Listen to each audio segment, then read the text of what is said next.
आज हम आपको कुछ ऐसी कथाएं सुनाएंगे जब बजरंगबली ने अपने पराक्रम और शक्ति से लोगों का घमंड तोड़ा था, क्योंकि अहंकार से ही व्यक्ति देव या फिर दानव का अंत होना आरंभ होता है। और हनुमान जी ने धर्म की रक्षा और सबक के हेतु यह संदेश दिया। लेकिन इन कथाओं को आरंभ करने से पहले यदि आप चैनल पर नए हैं तो इसको सब्सक्राइब कर लें और बेल आइकन को दबा लें और बोले जय सिया राम, जय बजरंगबली। पहले बात करते हैं हनुमान जी, सत्यभामा, सुदर्शन चक्र और गरुड़ की। एक बार भगवान श्री कृष्ण ने रानी सत्यभामा के कहने पर स्वर्ग से परिजात के वृक्ष को ले आए। तब सत्यभामा को इस बात का अहंकार हो गया कि मैं बहुत सुंदर हूँ और इसी कारण श्री कृष्ण ने उन्हें स्वर्ग से परिजात का वृक्ष लाकर दिया है और मैं उनकी अति प्रिय हूँ। एक बार सुदर्शन चक्र को भी इस बात का अहंकार हो गया, इंद्र के वृक्ष को ध्वस्त कर दिया था। और जब भगवान के पास कोई अस्त्र नहीं बचता है तब भगवान मेरा ही प्रयोग करते हैं। इसी प्रकार एक बार गरुड़ देव को भी इस बात का अहंकार हो गया कि भगवान श्री हरि कहीं भी जाते हैं तो मुझे साथ लेकर जाते हैं, क्योंकि मेरी अति तीव्र गति व बल का कोई भी मुकाबला नहीं कर सकता। तब भगवान श्री कृष्ण ने सोचा कि क्यों न इन तीनों का अहंकार दूर किया जाए। फिर श्री कृष्ण ने हनुमान जी का स्मरण किया और स्मरण करते हनुमान जी सारी बातें समझ गए और वे श्री कृष्ण के दरबार में जाने के विपरीत द्वारिका के एक सुंदर बगीचे में जाकर फल तोड़कर फेंकने लगे और उन्होंने सारे वृक्ष उखाड़कर फेंक दिए। जब श्री कृष्ण को इस बात का पता चला तो उन्होंने गरुड़ देव को बुलाया और कहा कि जाओ बगीचे में यह कौन उत्पात मचा रहा है, उसको दरबार में लेकर आओ। श्री कृष्ण की आज्ञा पाकर गरुड़ देव बगीचे में पहुंच गए और देखा कि एक वानर ने बहुत सारे वृक्षों को उखाड़कर फेंक दिया है और बहुत से फल भी तोड़कर फेंक दिए हैं। जब गरुड़ देव उन्हें पकड़ने गए तब बजरंगबली ने उन्हें अपनी पूंछ में जकड़ लिया और इससे गरुड़ देव को पीड़ा होने लगी। और इसके बाद हनुमान जी ने उन्हें दूर समुद्र में फेंक दिया और फिर वे बड़ी मुश्किल से संभले और श्री कृष्ण के दरबार में पहुंच गए और उन्होंने कहा कि वह कोई साधारण वानर नहीं है। इतना सुनते ही भगवान श्री कृष्ण ने कहा कि वे श्री रामचंद्र के परम भक्त हनुमान हैं। जाओ और उन्हें आदर पूर्वक यहाँ पर लेकर आओ और कहना कि प्रभु श्री राम आपको याद कर रहे हैं। इतना कहते ही गरुड़ देव हनुमान जी को लेने पहुंच गए, परंतु बजरंगबली वहां से चले गए थे। वह उन्हें ढूंढते ढूंढते मलय पर्वत पर जा पहुंचे, जहां पर हनुमान जी प्रभु श्री राम का ध्यान कर रहे थे। उन्होंने हनुमान जी से कहा कि मुझे अपनी गलती का आभास हो गया है, मुझसे भूल हो गई, कृपया आप मुझे क्षमा करें। और प्रभु श्री राम ने आपको द्वारिका में याद किया है, अतः आप मेरे साथ चलिए और मेरी पीठ पर बैठ जाइए, मैं कुछ ही समय में वहां पर आपको ले चलूंगा। तब हनुमान जी ने कहा कि आप चलिए, मैं आपके पीछे पीछे आता हूँ। और फिर गरुड़ देव वहां से चले गए। वहां द्वारिका में श्री कृष्ण जी ने रानी सत्यभामा से कहा कि आप तैयार हो जाएं और श्री कृष्ण प्रभु श्री रामचंद्र के रूप में वहां पर आ गए और सिंहासन पर सत्यभामा के साथ बैठ गए। फिर उन्होंने सुदर्शन चक्र से कहा कि जाओ, तुम द्वार पर खड़े हो जाओ और बिना आज्ञा के किसी को भी अंदर मत आने देना। यह सुनते ही सुदर्शन चक्र द्वार पर जाकर खड़े हो गए और वहां पर पहरा देने लगे। कुछ क्षणों के बाद ही हनुमान जी वहां पर आ पहुंचे तो उन्होंने हनुमान जी को रोकना चाहा, लेकिन बजरंगबली नहीं रुके और उन्होंने सुदर्शन चक्र को अपने मुंह में रख लिया और अंदर चले आए और अंदर आकर प्रभु श्री रामचंद्र जी को प्रणाम किया। राम के रूप में बैठे श्री कृष्ण ने हनुमान जी से कहा कि आपको तो गरुड़ जी लेने गए थे, वो कहाँ हैं? आप तो अकेले आए हैं। तब हनुमान जी ने कहा कि वह तो मुझसे पहले ही निकले थे, अभी तक नहीं आए। और इसके तुरंत बाद गरुड़ जी वहां पर गहरी सांसें लेते हुए और थकी हुई अवस्था में आ गए और कहा कि आप तो मेरे पीछे पीछे आ रहे थे, आप मुझसे पहले कैसे आ गए? तभी श्री रामचंद्र जी ने हनुमान जी से पूछा कि आपको द्वार पर किसी ने रोका नहीं? तब हनुमान जी ने अपने मुंह से सुदर्शन चक्र को बाहर निकाला और कहा कि हे प्रभु, इसने मुझे रोकने की कोशिश की थी, परंतु मैं आपको प्रतीक्षा कैसे करवाता, इसलिए मैंने इस चक्र को अपने मुंह में रख लिया।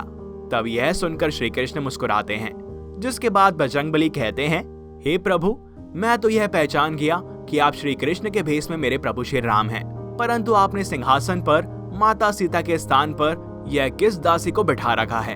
फिर तभी वहां पर माता रुक्मणी आई और उन्हें जैसे हनुमान जी ने देखा तो उन्हें माता सीता कहकर प्रणाम किया और यह देखकर सत्यभामा का घमंड टूट गया। तो इस प्रकार हनुमान जी ने सत्यभामा, सुदर्शन चक्र और गरुड़ देव तीनों का अहंकार एक साथ ही तोड़ दिया और इन सभी को अपनी भूल का आभास हुआ। अब बात करते हैं अर्जुन की।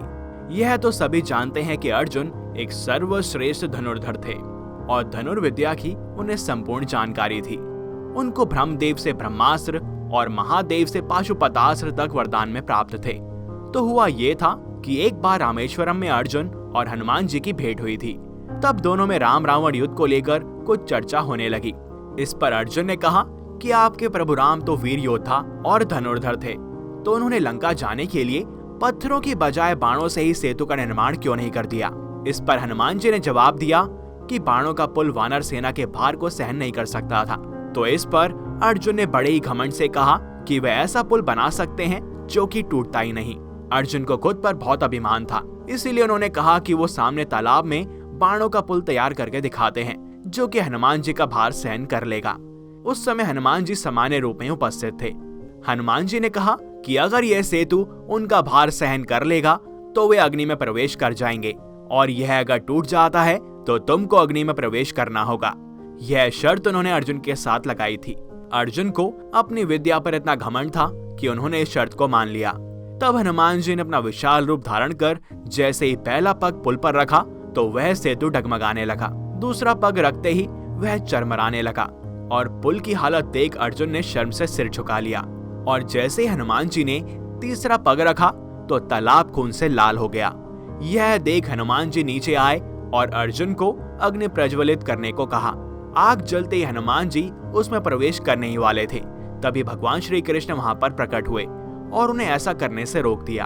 और भगवान श्री कृष्ण ने बताया कि आपके पहले ही पग से यह सेतु टूट गया होता अगर मैं कछुआ बनकर अपनी पीठ पर आपका भार नहीं उठाता। यह सुनकर हनुमान जी दुखी हो गए और उन्होंने भगवान श्री कृष्ण से क्षमा मांगी। उन्होंने कहा कि वह अपराधी हैं, उनके कारण उनके प्रभु को दुख पहुंचा है। इस पर श्री कृष्ण बोले कि यह सब उनकी इच्छा से हुआ है, और यह देखकर अर्जुन को अपने अपराध का ज्ञान हुआ और उन्होंने हनुमान जी और श्री कृष्ण दोनों से ही क्षमा मांगी। श्री कृष्ण ने हनुमान जी से कहा कि आप महाभारत युद्ध में अर्जुन के रथ पर लगी ध्वजा पर विराजमान रहें, और जब महाभारत का युद्ध होता है तो अर्जुन के रथ पर हनुमान जी शिखर पर लगे ध्वज पर विराजमान हो जाते हैं, और जिसके रथ पर हनुमान जी हों और रथ के सारथी स्वयं श्री कृष्ण हों उसका कोई बाल भी बांका नहीं कर सकता था। अब बात करते हैं हनुमान और भीम की। अर्जुन पहले पांडव नहीं थे जिनका अभिमान हनुमान जी ने तोड़ा था। इससे पहले बजरंग बली ने अर्जुन के बड़े भ्राता भीम का अभिमान भी तोड़ा था। हम सभी जानते हैं कि बजरंग बली पवन पुत्र भी हैं और भीम भी पवन पुत्र थे, और 5 पांडवों में से एक भीम भी काफी बलशाली थे, लेकिन उन्हें धीरे धीरे अपने बल पर अभिमान होने लगा। और यह किस्सा तब हुआ जब पांडव वनवास काट रहे थे। एक बार द्रौपदी को एक पुष्प काफी भा गया और उन्होंने भीम को वो पुष्प लाने को कहा। अब द्रौपदी की इच्छा पूरी करने के लिए भीम निकल गए। पुष्प की सुगंध जिस दिशा से आ रही थी भीम उसी दिशा की ओर चलने लगे। पुष्प की खोज करते करते भीम एक वन के द्वार पर जा पहुंचे। अब जैसे ही भीम वन में प्रवेश करने लगे उनकी नजर रास्ते में लेटे हुए एक बूढ़े से वानर पर पड़ी। भीम ने वानर से आग्रह किया कि वे रास्ते से हट जाए, लेकिन वानर ने कोई प्रतिक्रिया नहीं दी। जिसके बाद वानर से भीम ने पुनः हट जाने के लिए कहा, लेकिन इस बार वानर ने कहा कि वह बहुत कमजोर है और वह हिल नहीं सकता है, इसलिए आप लांग कर चले जाओ। वानर के इस व्यवहार से भीम को क्रोध आ गया और अपनी शक्तियों के बारे में वह बताने लगा।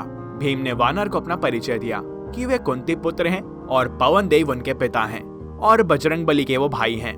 लेकिन यह सब सुनकर भी वानर पर कोई प्रभाव नहीं पड़ा और इससे भीम का क्रोध और भी बढ़ने लगता है और वो वानर से कहते हैं कि अधिक क्रोध ना दिलाएं, नहीं तो परिणाम भुगतने होंगे।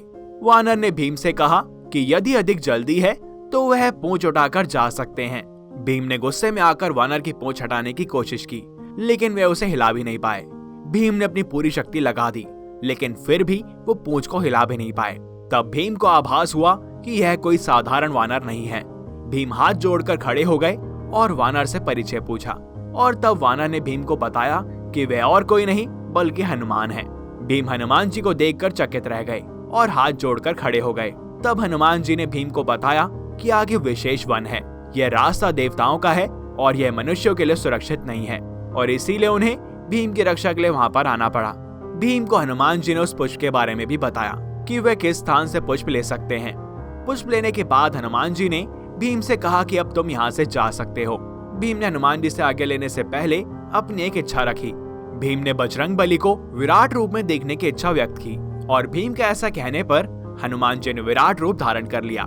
दर्शन करने के बाद भीम ने हनुमान जी का आशीर्वाद भी प्राप्त किया। हनुमान जी ने भीम को गले से लगाया और इसके बाद भीम की शक्ति और भी बढ़ गई। हनुमान जी भीम को महाभारत के युद्ध में विजय का आशीर्वाद भी देते हैं। अब बात करते हैं हनुमान और बाली के युद्ध की। हनुमान जी और महाबली के सामने की हमें एक कथा मिलती है। बाली को इस बात का घमंड था कि उसे विश्व में कोई नहीं हरा सकता, क्योंकि कोई भी उसका सामना नहीं कर सकता था। एक दिन की बात है, राम भक्त हनुमान वन में तपस्या कर रहे थे। उस दौरान अपनी ताकत के नशे में चूर बाली लोगों को धमकाता हुआ वन में जा पहुंचा और चिल्लाने लगा कि कौन है जो मुझे हरा सकता है। किसी ने माँ का दूध पिया है जो मुझसे मुकाबला करे।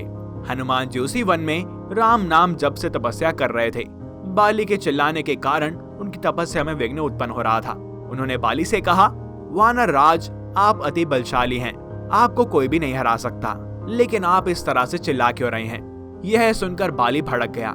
उसने हनुमान जी को चुनौती दी और यहाँ तक कि कहा कि रे वानर, तू जिसकी भक्ति करता है मैं उसे भी हरा सकता हूँ। प्रभु श्री राम का मजाक उड़ता देख हनुमान जी को क्रोध आ गया और उन्होंने बाली की चुनौती को स्वीकार कर लिया।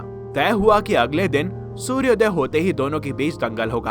अगले दिन बजरंगबली तैयार होकर दंगल के लिए निकले ही थे कि ब्रह्मा जी उनके सामने प्रकट हो गए। उन्होंने हनुमान जी को समझाने की कोशिश की कि वे बाली की चुनौती को स्वीकार ना करें, लेकिन हनुमान जी ने कहा कि उसने मेरे प्रभु श्री राम को चुनौती दी है। ऐसे में अब यदि मैं उसकी चुनौती को अस्वीकार कर दूंगा तो दुनिया क्या समझेगी, इसलिए उसे तो सबक सिखाना ही होगा। यह सुनकर ब्रह्मा जी ने कहा, ठीक है, आप दंगल के लिए जाओ, लेकिन अपनी शक्ति का 10वां हिस्सा ही लेकर जाना। शेष अपने आराध्य के चरण में समर्पित कर दो। दंगल से लौटकर यह शक्ति फिर से हासिल कर लेना। यह सुनकर हनुमान जी मान गए और अपनी पूरी शक्ति का केवल 10वां हिस्सा लेकर ही बाली से दंगल करने के लिए निकल पड़े। दंगल के मैदान में हनुमान जी ने जैसे ही बाली के सामने अपना कदम रखा, ब्रह्मा जी के वरदान के अनुसार हनुमान जी की शक्ति का आधा हिस्सा बाली के शरीर में समाने लगा। इससे बाली के शरीर में उसे अपार शक्ति का अनुभव होने लगा। उसे ऐसा लगा जैसे ताकत का कोई समंदर उसके शरीर में हिलोरे ले रहा हो, और कुछ ही पलों के बाद बाली को लगने लगा मानो उसके शरीर की नसें फटने वाली हैं और रक्त बाहर निकलने ही वाला है। तभी अचानक ही वहां पर ब्रह्मा जी प्रकट हो गए और उन्होंने बाली से कहा कि खुद को जिंदा रखना चाहते हो तो तुरंत ही हनुमान से कोसों दूर भाग जाओ, अन्यथा तुम्हारा शरीर फट जाएगा। बाली को कुछ भी समझ नहीं आया, लेकिन वह ब्रह्मा जी को यूं प्रकट देखकर समझ गया कि कुछ तो गड़बड़ है और वो वहां से तुरंत ही भाग खड़ा हुआ। बहुत दूर जाने के बाद ही उसने चैन की सांस ली। शरीर में हल्कापन लगने लगा। तब उसने देखा कि ब्रह्मा जी उसके समक्ष ही खड़े हैं। तब ब्रह्मा जी ने कहा कि तुम खुद को दुनिया में सबसे शक्तिशाली समझते हो, लेकिन तुम्हारा शरीर हनुमान की शक्ति का छोटा सा हिस्सा भी नहीं संभाल पा रहा है। तुम्हें मैं बताना चाहता हूँ कि हनुमान अपनी शक्ति का 10वां भाग ही लेकर तुमसे दंगल करने आए थे। सोचो यदि संपूर्ण भाग लेकर आते तो क्या होता। बाली यह जानकर समझ गया कि उसने कितनी बड़ी भूल की थी। बाद में बाली ने हनुमान जी को दंडवत प्रणाम किया और बोला, अतः बल होते हुए भी हनुमान जी शांत रहते हैं और राम भजन भजते रहते हैं, और एक मैं हूँ जो आपके एक बाल के बराबर भी नहीं हूँ, और मैं फिर भी आपको ललकार रहा था। मुझे क्षमा करें हनुमान।